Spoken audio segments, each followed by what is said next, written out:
Runoffs, a swarm of Showroom Stock B sports compacts rocketed under the green at Mid-Ohio Sports Car Course. Randy Saucier got a little squirrely in turn one, but kept his lead all the way to the checkers. Dave Roush skipped through the grass, losing momentum and valuable positions. Roush, though, used great racecraft to move back through the pack, including a nifty move on T.C. Klein in the chicane. He then caught Eric Morehouse for second, but he didn't have enough for Saucier, who for the second consecutive year earned the title of Showroom Stock B National Champion. Will he be able to make it 3 in a row, or will there be another contender for the crown?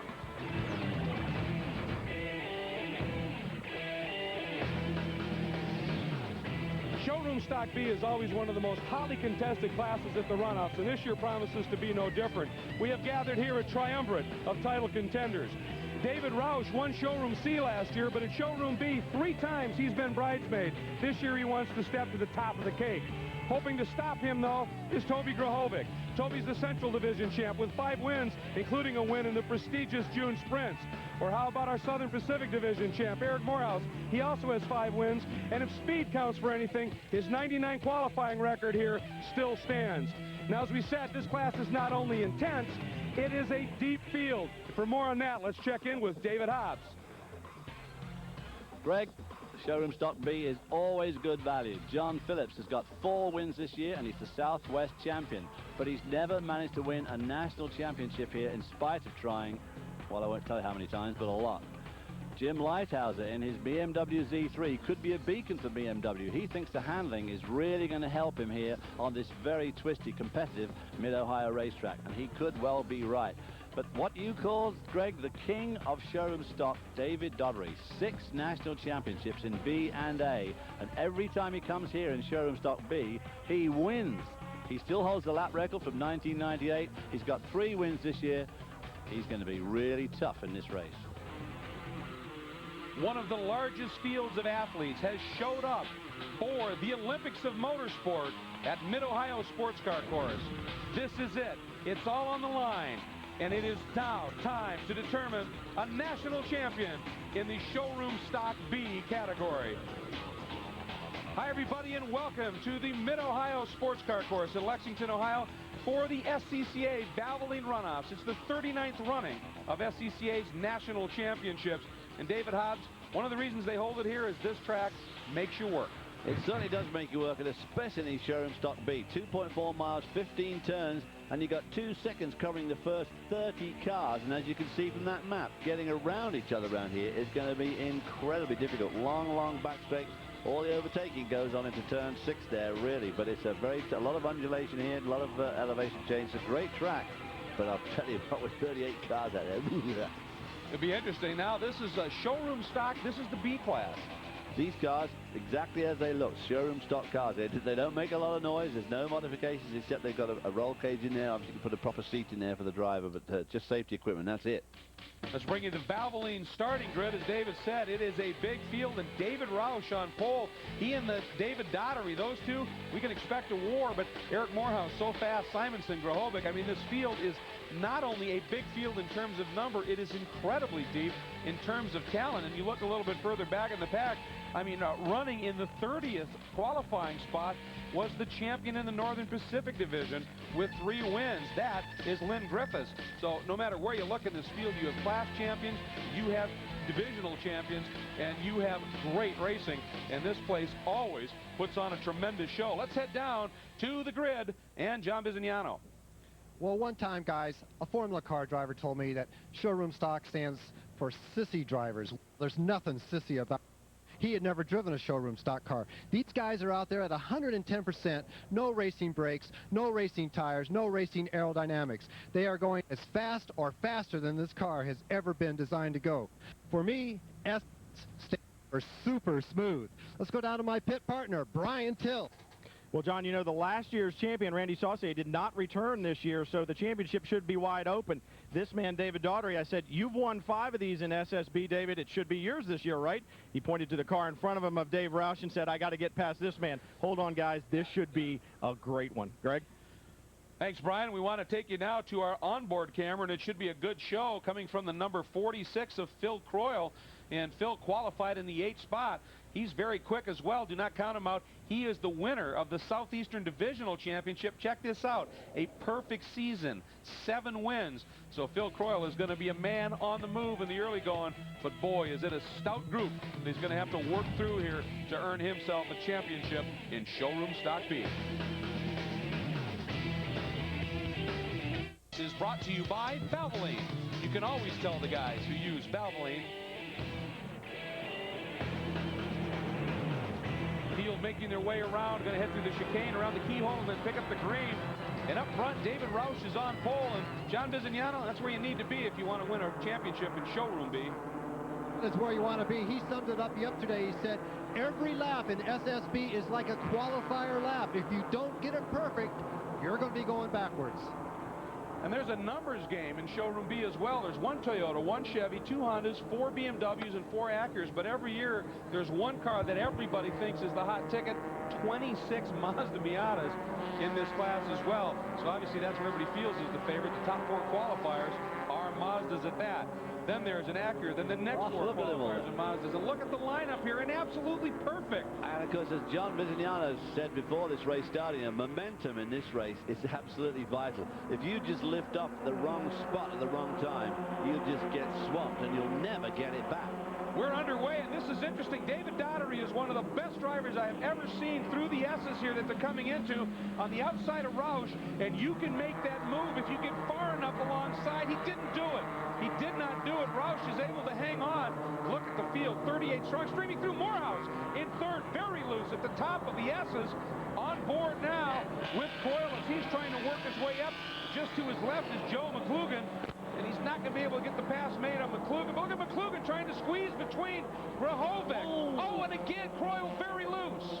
Well, I think he got nudged there. This is over that 11, over that brow. They drop down there, suspension or troops coming up to 13, side by side. They come up just a little right-hand sweep that leads into the left-hander 13. Very tricky corner. They had rain, you know, just before this race overnight, so the track is still very green, although the sun's coming out, which is putting some temperature in the track. This is the carousel, long right-hander. Road drops away as it turns into this left-hand sweep onto the straight. Just look at those two leaders glued together. That's Roush in the black Mazda. Right behind him, the 00, the white Mazda of Daugherty. Boy, Daugherty rotates it big time. Going into one, look at this. 3 abreast and a huge move to the inside by Chris Pusker trying to get by. He does. He hits Croyle and Croyle. 36 cars up the road. He's got the brakes locked. Yeah, I was going to say lift off, lad, lift off. Otherwise, and of course it rained heavily at night, so that grass is very wet. So the 36 car of McClugan has obviously dropped right to nearly to the tail of the field. 3 into 1 is tough man. And if you're the one on the outside, if you're the meat in the sandwich there, you're better off than the guy being put a slice of bread on the outside. At a moment here, the number 35 of Brian Lynn, Fat, out of Pembroke Pines, Florida. Big moment as well in the carousel. That's pit in that he's spinning along the outside of. Well, at least he's close to home for health. Good point. You saw Daugherty right there. And Roush there, side by side. And of course, that tremendously titanic duel up the front there, as the 3 car tries to block him a little bit, it takes the edge off the speed for both of them, which is allowing that 3rd place car, a very Morehouse, to really close the gap up. Daugherty looks like he's trying to work the angles on Roush, trying to get Roush off his line just a little bit somewhere so he can get by, and Roush having none of it at this point. But that little duel, definitely, Morehouse stays right there. Well, they're hanging right in this trio. There's going to be cheers before the end of the day. You can see that coming. We talked earlier about the fact that Morehouse has the qualifying record still from 99.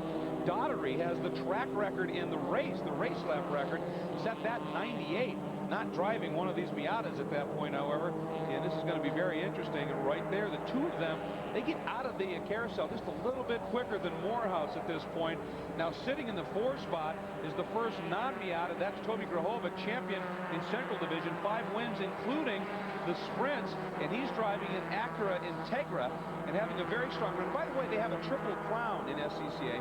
You can win the June sprints, which is considered the 2nd most prestigious racing club racing to the runoffs. If you win that, your divisional championship, and then can win at the runoff, then you get recognized with a very major accomplishment by the SCCA about the Triple Crown. But as David DeHaas was talking about, the track a little bit different than it has been in practice and qualifying, Brian, and everybody's trying to adjust. Well, they certainly are trying to adjust. You saw them 3 wide, but one of the things the weather has done, you talk about the racing line, in showroom stock, guys, half the time the racing line is on the grass. We've already seen one car off in the grass. The grass is very slick, so in reality, the weather, it's affected the pavement, but it's affected that other racing line for these showroom stock guys, and that's the green stuff. The green and the brown dropping a tire on occasion, and instead of a little dirt, it's now a little bit of mud and the like. But boy, this battle is unbelievable. Going into the S's that last time, Daugherty moved low, knew he wasn't going to do it, moved back up into the line, and he still is all over just trying to get in the mirrors of Roush, trying to rattle him, and Morehouse really doing the same to Daugherty. I'll tell you what fascinates me about racing at all levels. It doesn't matter if it's Formula One or Winston Cup or club racing. This field had a second covered the first, 14 or 15 cars, and look at the way these three have absolutely driven away from the field. I mean, how does it happen now? Oh, look at Daugherty, goes to the inside! Oh, he waited, he had watched for 2 laps, and he watched Roush just float wide. He was ready. Boy, he did a great job there, coming through that carousel. He was quick through 13, that's where he picked up the time. But Roush isn't giving up. Into the fastest corner here, turn 1. Are they going to make it to it? They're going to make it to another side-by-side. Thought the better of that for a minute, but it looked like Morehouse was looking for a drafting partner, and it almost momentarily opted to go with Roush and try and push him by. Didn't happen there. The action continues here at the Valvoline Runoffs. We're only 3 laps in, and we have a battle royale on our hands here in Showroom Stock B. Mirrors mess people up and everything. And look at Daugherty's line through there. He is the epitome of smooth. The way these cars roll, of course, just like a street car, they can't do much to the suspension. They're all rolling and rocking and rolling. And of course, the good drivers in these showroom stock cars, of course, they use that roll to their advantage. I mean, they really get the car rotating around these tighter corners here at Mid-Ohio. And of course, there's a couple of pretty quick ones too. You don't want to get it rotating too much there. Well, as you said earlier, I mean, you know, racing at any level is all about strategy. It's also about physics. And when you get that much body roll, what that weight transfer is, I mean, terrific. It's huge, isn't it? And you've got to use it to your advantage in these classes. This is the 13. This is this nasty little corner as it comes down into the carousel. Through the carousel. We had a moment earlier. This is the number 74, Jim Lighthouser in the BMW. And it looks like he just ran wide and got up in the marbles. I think he might have got tagged by the 50 car, which sort of helped him on his way. Jim Lighthouser, who we spoke to before the race started, in his BMW. He was really hoping the handling on that BMW would help him around this Mid-Ohio course, which is a handling course. There are your 3 leaders continuing to run in lockstep. Daugherty, Roush, and Morehouse.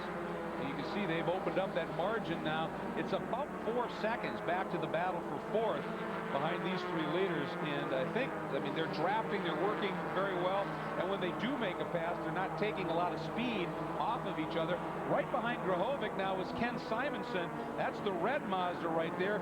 And he is putting a lot of pressure on right now. By the way, he was 7th in the Central Division.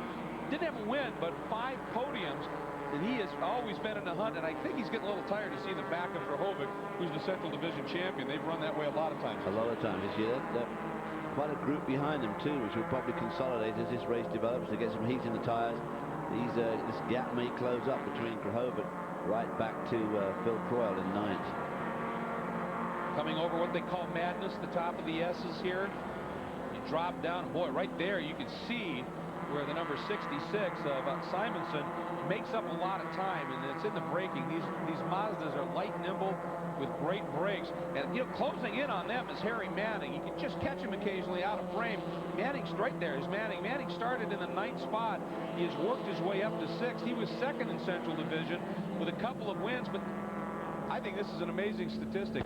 He ran 12 races and was in the top 3 in every one of them. Manning was.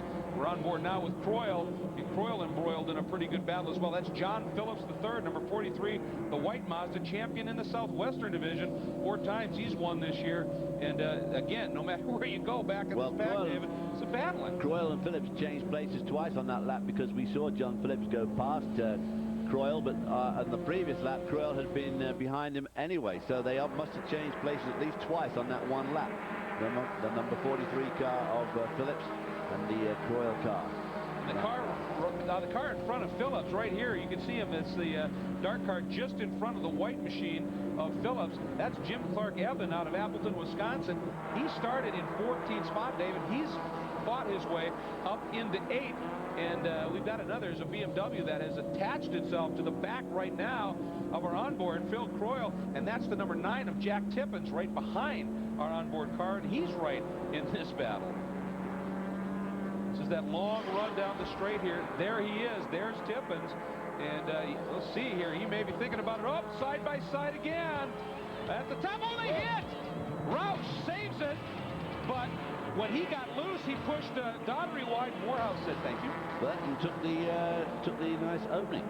So Morehouse now leads this race. Boy, oh boy.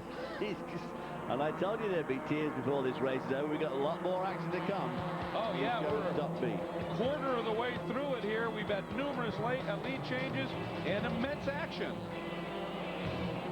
A crowd, and Toby Grahovic is no different. He'll be racing his number 26 real-time Acura in Showroom Stock B. But what does make it different is, Toby, you're running an Acura in a field dominated by Miatas. Well, Brian, I think the Acura can be really competitive with the Miatas. We've won the June Sprints. We've won the Central Division. We're going after the Triple Crown. We got a good shot at it, I think. We qualified towards the front, so hopefully we can do it this weekend. Well, Toby's also an amateur hockey player. Maybe it's no coincidence this car is painted black like a hockey puck. Look and see if he can make a slap shot and win this thing after all and get that Triple Crown that he so badly wants. Well, he's wound it up a couple of times, and the problem for him right now is the car right behind him, Ken Simonson. They are embroiled in a great battle for 4th, and Grahovic is hanging on, but Simonson relentless. I mean, you can't even see in Grahovic's mirrors, I'm sure, the hood of that Mazda. All you're seeing is eyes. Well, of course, these guys are hanging on and having a tremendous battle here for 4th and 5th. Simonson losing out a little bit on the straight, but they must be watching very anticipation. This group in the front here. Here goes... David Roush has got around Daugherty again. Was going to go around Morehouse. And, of course, Grahovic's going to be watching this lot thinking, you know, sooner or later those three are going to wipe each other. They're going to wipe themselves out. And I'm going to be leading this race, so I do not want to let Simonson pass. Well, that move that Roush tried there, it looked to me was almost a mirror image of the one he tried to use on Daugherty when he got in too fast and let him slide out. So right now, and Daugherty now dives down. Alongside as they come up to 13. This is his little right-hand sweep that leads to left-hander. Daugherty's going to be on the outside, though, here. Not the place to be. Roush sideways as can be. Got him a little bit messed up. Daugherty sneaks back underneath, but now Roush trying to tee it up on the exit of the carousel, and Daugherty covered it beautifully, David. Well, not able to make the move. You got to hand it to Roush there. I mean, he had the opportunity at that 13 there, that left-hand sweep. He was on the inside. All it would have taken would be just a little breath of a touch. But he would have said, oh, I didn't know I touched him. And he kept it clean, and right now, Brian Till, David Roush is being aggressive, but it may be costing him. Well, it may be. Chuck Edwards is his crew chief. Now, Chuck, you guys went from the pole back to 3rd. How patient is he going to be getting back to the front? How patient are you going to be? Oh, we got a lot of laps left. You know, we got plenty of time to get back up to the front. They got to run just as fast as we do, so I think we'll be all right. We got a lot of racing left to do. Well, I actually saw the guys as they came down here. Roush is making hand signals to the car in front of them. They want to go up and catch Morehouse. They've got more laps, but they've got to get help getting there. John? Well, I'll tell you, we wanted to give you a very nice update on the 0-0 car, but a little bit of a showcase about what Showroom Stock is all about. There's no one here to talk to. That car is prepared by the driver and his wife. Well, we know where the driver is. He's fighting for his life. Now, his wife is out there at a critical part of the track, and what we've seen maybe is the carousel on the radio telling him exactly where the competition is. Is that fair, guys? We didn't have those in our days. Well, but we did have a crew in the pit. Yeah, I guess, yeah, if it's 6 of one, half a dozen of the other. Absolutely, yeah. You take what you got. Now, remember a little bit earlier here when these guys were embroiled in that war.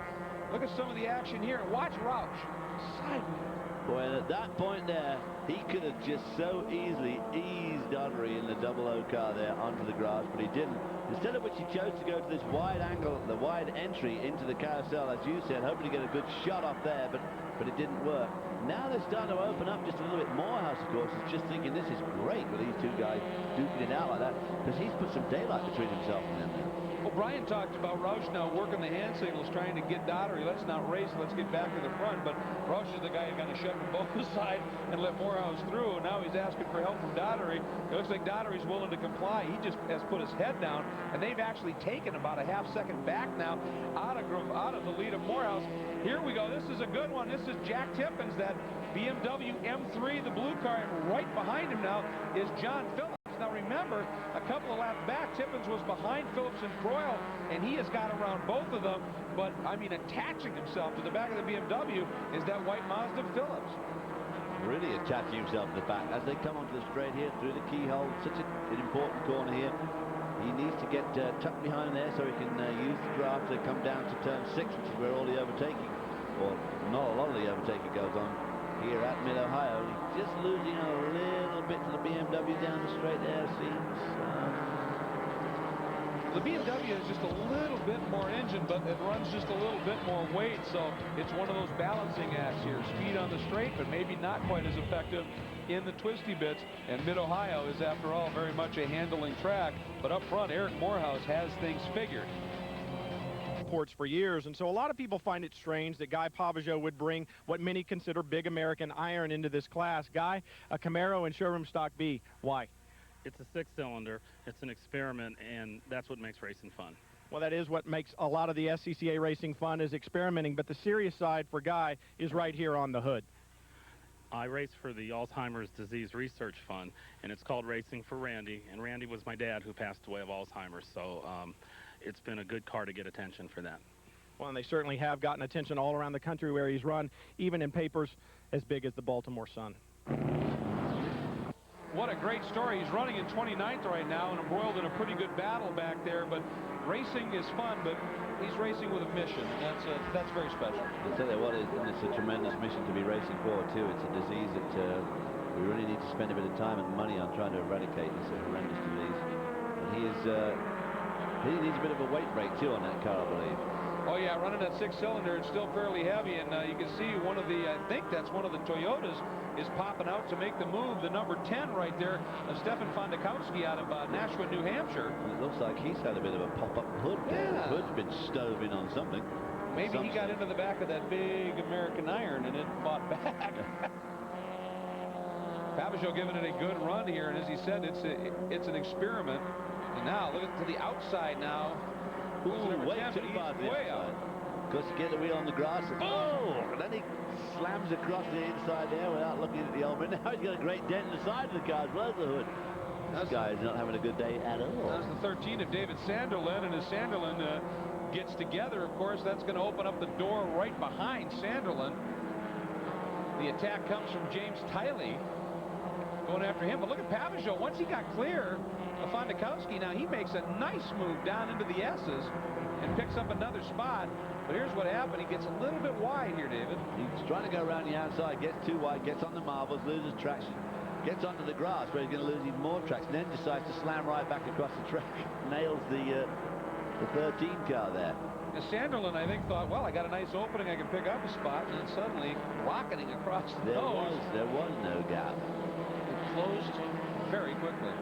But look at look at the Camaro as he gets up and over in turn 11 there and drops down. There's so much weight transfer going on. Meanwhile, here's the battle at the front, and Daugherty has taken another half-second off Morehouse, and they are down now. It's a second is the margin officially at start-finish last time, but Daugherty keeps chipping away, and Roush doing the smart thing right now is just staying right there and coming after him. Then there's the gap a little bit further back. There's Grahovic and Simonson.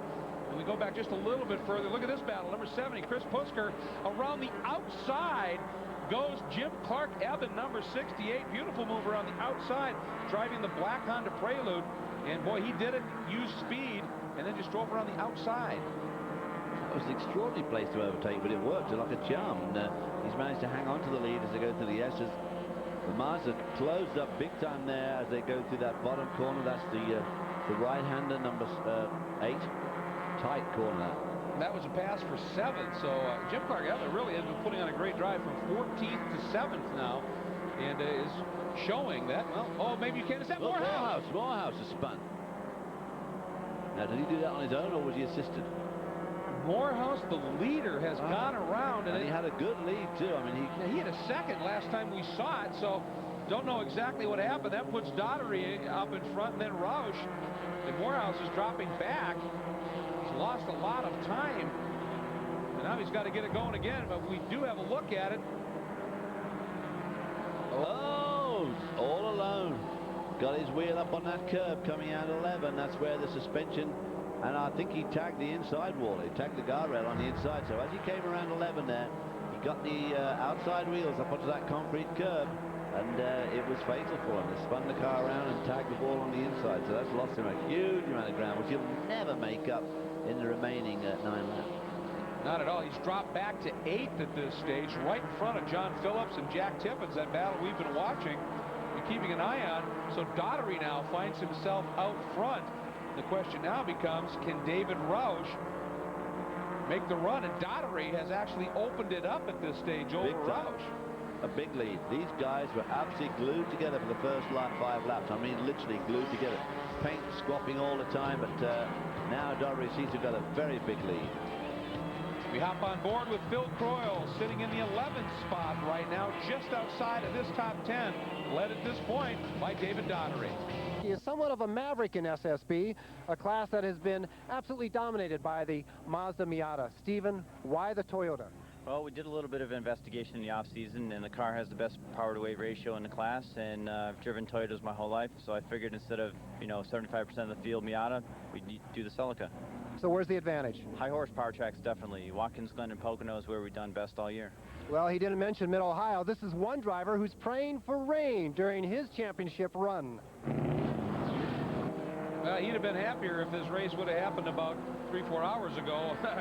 early morning, he'd have had rain. You can see he's had a pretty rough day of it. And David, we've documented some of the incidents. We saw the one where he got it on the right side. We're not sure about the nose, but now he comes right back up behind Pavageau in the Camaro.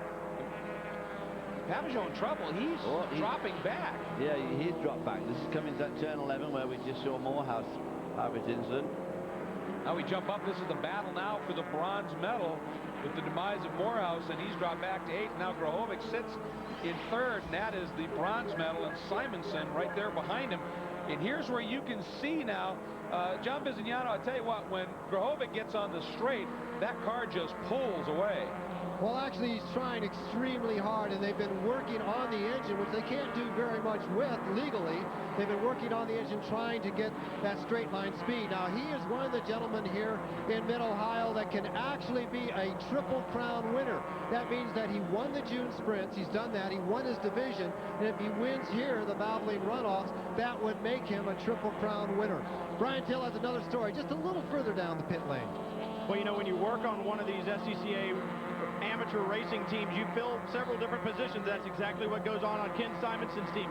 Beth Kramer is the crew chief for Kim Simonson. She's also the head cheerleader, and as she told me, I'm also the significant other. All right, Beth, we getting a medal out of this? I surely hope so. Now let's see what happens. Of the 3 jobs that you have, cheerleader, crew chief, of the 3 jobs you have, cheerleader, crew chief, and significant other, which one's the most difficult? Crew chief. I think she answered that correctly, guys. I wasn't even going to touch it. I think she answered that politically correctly. That was a very tricky question, I thought, to put to anybody. Now, Grahovic is obviously quick down the straight, but the handling lets him down just a little bit. His Acura Integra has been eaten alive by the Mazda. We come to the keyhole. The Mazda's right behind him. And then Grahovic manages to stretch out a lead up down his long straight. Then when they hit turns 6, 7, 8, and 9, the old Mazda's right there behind him. This time the Mazda hasn't lost so much ground on the straight, but as you can see, it is losing a little bit. Very frustrating for Ken Simonson, because he just knows he could be quicker. And if he could get in front and he could get back to the straight, he'd have enough daylight between him that Grahovic would never be able to pull by him. But you watch from here on, he's right all over him. Very quick through this rising turn, when you call it madness. Then at the bottom here, Simonson is very quick all over the Acura. Look at this. Ooh, gee, just maybe gave him a little tap. I think he might have done. Just to let him know he's there. And he's quick all the way through here. Well, now he's forcing Grahovic to actually climb the curbs and the like, dirty up his tires. just trying for something. And it's obvious, isn't it? If Simonson could get by Grahovic, I think on the lap, he's quicker. I think he's quicker, he'd pull away.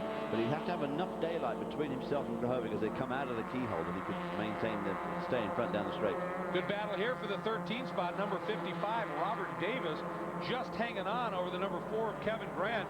Those two Miatas at it, and not far adrift of them is the number 79, and that's the car of Thomas Bogart. I mean, those three guys are not at far it right apart now. at all. Just tremendous races all the way down to this field, which of course was shown up in qualifying. I mean, the grid in qualifying is just awesome. I mean, just not covered by any time at all. There's another big battle going on behind that trio. Look at this group coming into the picture now under the Mid-Ohio Sports Car Bridge. That's the battle for 16th, and it counts fully 8 cars that I saw, and I mean, unbelievable. And it's Jürgen Baumann who's leading that one right now. Look at that. Oh, Baumann floats a little white. He's got a little bit of body damage. He's been in the wars. He's had a fairly eventful day by the look of things. And Mike Pettiford is right behind him. Mike Pettiford runs out of the Rocky Mountain division, and Mike actually runs the Go For It driver schools out there. So you expect Mike Pettiford to have a good run here, and he is just that. We are coming up on 3/4 of the way through this national championship battle. Runs is underway and continues to be fierce here at the Olympics of Motorsport, and this is the battle in Showroom Stock B.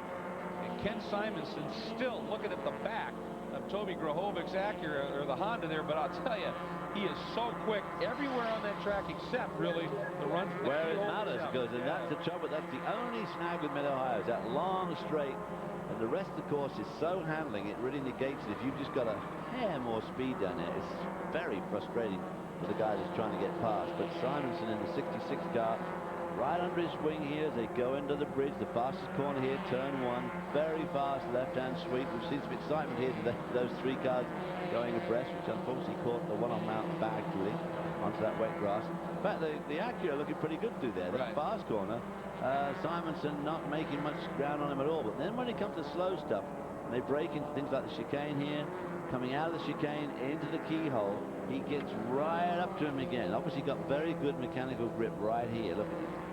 Well, it almost looks too like on Grahovic's car, like you said, turn 1, when it's brake, get into one corner, get the car set and let it go, it works. But when it's constantly changing direction, that's where the Mazda really seems to come on. And look at this now. This is the battle for 16.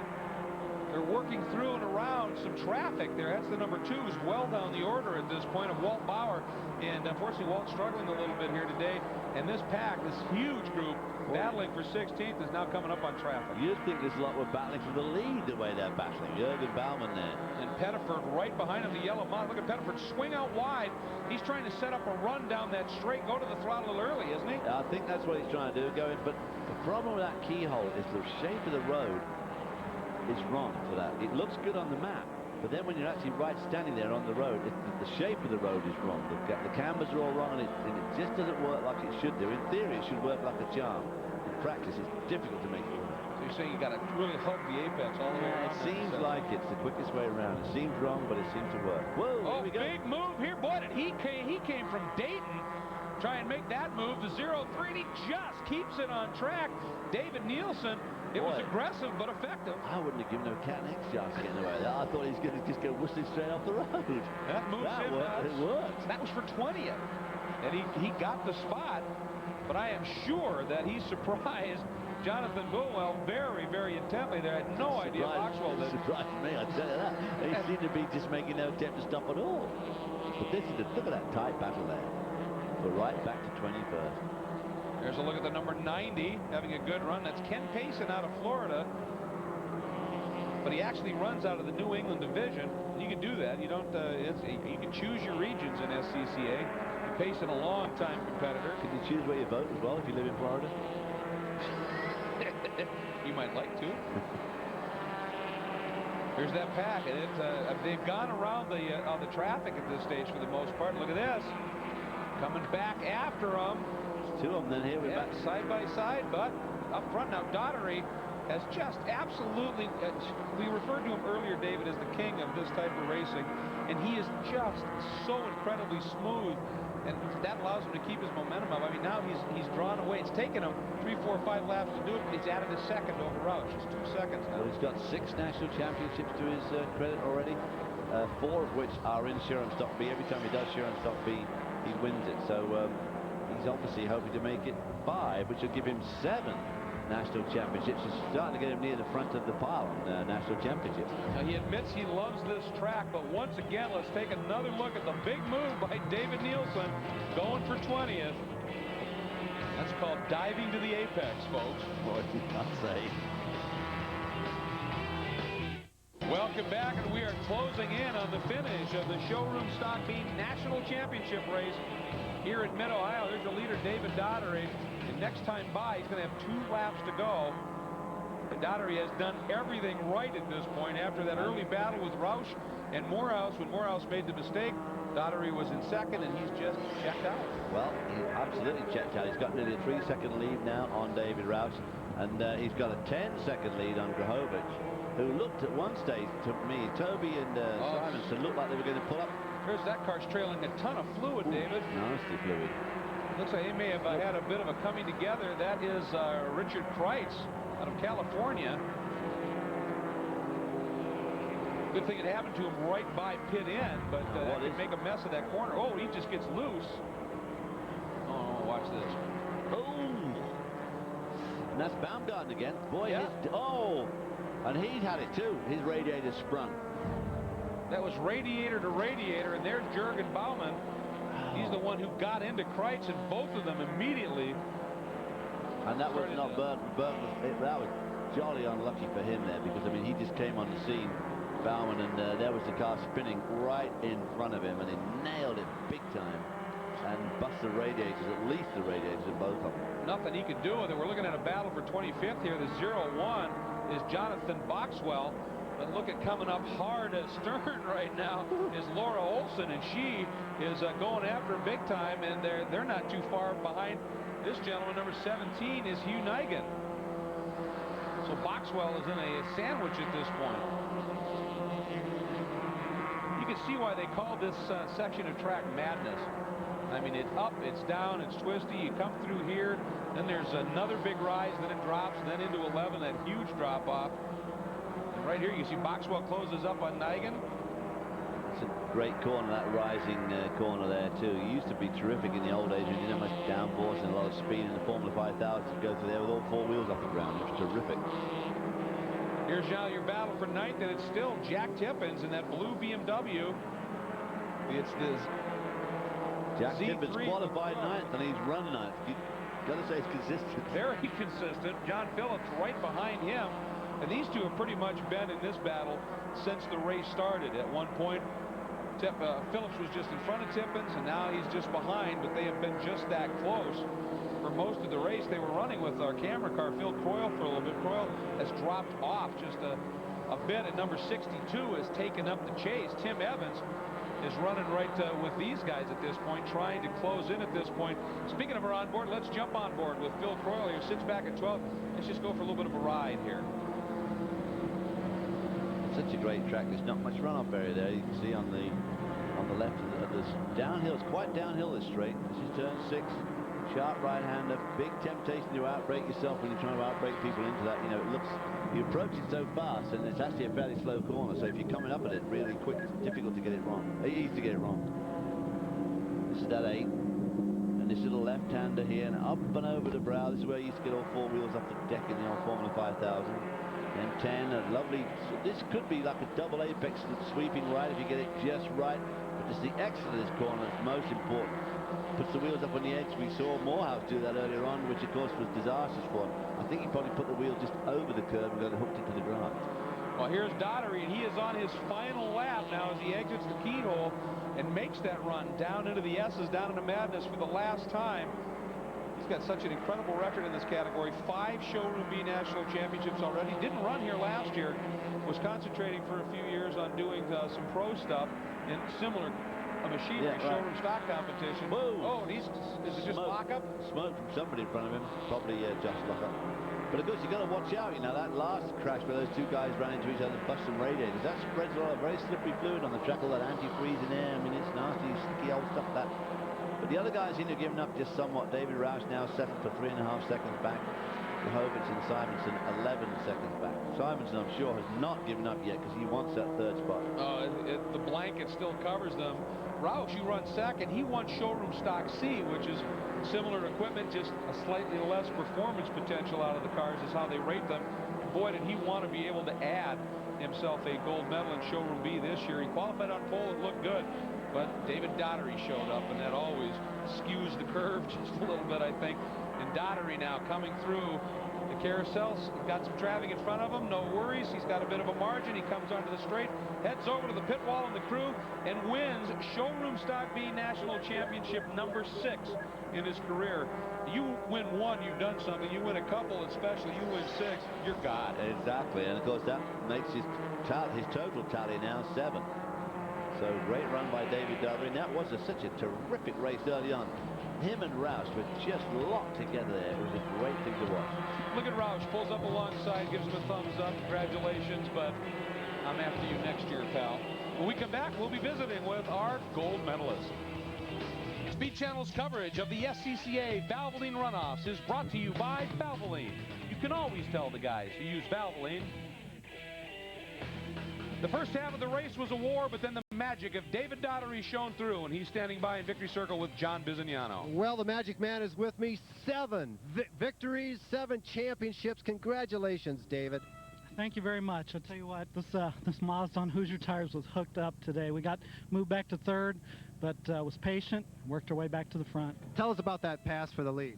Well, Dave got a deep pass on me at the end of the back straightaway, and then we went up over Madness side by side. He got sideways, and I had nothing to do but back off, so it dropped me back to 3rd. And then I was just patient, got by Dave, and then Eric took himself out. He unfortunately hit the curb at the wrong place. He was hooked up. We were catching him. Okay, now wait a minute. You also pulled away from the 2nd place man. That's very difficult in SSB. Well, I knew if we could get clear track and I could run my line, the Hoosier tires just hook up so well. They were cranking.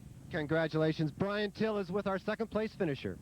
Well, Dave Roush started from the pole. I know you didn't want to be here. He said always a bridesmaid, never a bride when he got out of the car. But, I mean, it looked fun early on, but you could lose to somebody with a little less experience and maybe not feel quite so good about your performance. Dave's a hell of a driver, and, you know, I give him a lot of credit. I watched him the whole race, and he really didn't make any mistakes. He did a wonderful job, and feel bad for Eric. Eric's really been working hard many years to win one, and he had it, won, and spun all by himself, but so... Too bad about that, but it was great. It was great, and there's a lot of real good drivers in this class, so I'm honored to finish 2nd. Honored to finish 2nd. This is my 4th 2nd, so.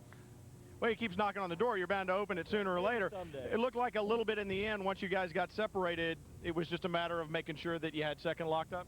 Well, no, I was trying, but I didn't want to do what Eric did. I saw that, so we were trying and hoping maybe that the race would come back to me, but Chucky was giving me split times, and we were just pretty close the whole time. The last couple laps, I made a couple mistakes. Dave started to get away, and so, yeah, the last 2 laps, I was thinking, well, I guess, here we go, bridesmaid again. But happy to be here. Very well, like I said, he keeps knocking on the door. He's going to be on the top rung pretty soon. Greg? Got 2 more chances this week, though. This afternoon in T2 and then C2. Yeah, we hear him in the background. He's talking about it. He's running 3 different classes here, Roush is, so he's still got some opportunities. And he did win Showroom C last year, but boy, look at this. For the 6th time in this class alone, David Daugherty enjoying this very special lap of honor and having a great time. Let's take a look at the results. You see Daugherty, Roush Grahovic ends up in 3rd, earns himself a bronze, just misses on the Triple Crown. A little bit further back, there's our camera car, Phil Croyle, slipped off just a little bit the pace, and there's the aggressive Nielsen in the back there. And go a little bit further back, see our top 30, a big field, 38 cars total in this one. Let's check in with John Bizignano with 3rd. Well, congratulations, Tony. What a great run. Now, you won in Elkhart like June sprints, just as much competition, but you weren't quite as fast here. Yeah, this is a tougher track for the Acura. It's more of a handling track, which suits the Miata much better. But my Hoosier tires were great. The real-time Acura was a great car to drive. King Motorsports, I want to thank them. Redline Oil. Congratulations to the entire crew. You did a great job. Thanks a lot very much. Good run by Toby Grahovic, and he's going to be around for a while, no question of that. We have concluded our Showroom Stock B National Championship here at the Olympics of Motorsports. Some 650 competitors have shown up, 38 of them put on a great show right here today. And thank you so much for joining us for Speed Channel's coverage of the Showroom Stock B Championship. For David Hobbs, John Bizignano, and Brian Till, I'm Greg Kramer. Hope you enjoyed it as much as we did. We look forward to being with you again from Mid-Ohio. Take care, everybody.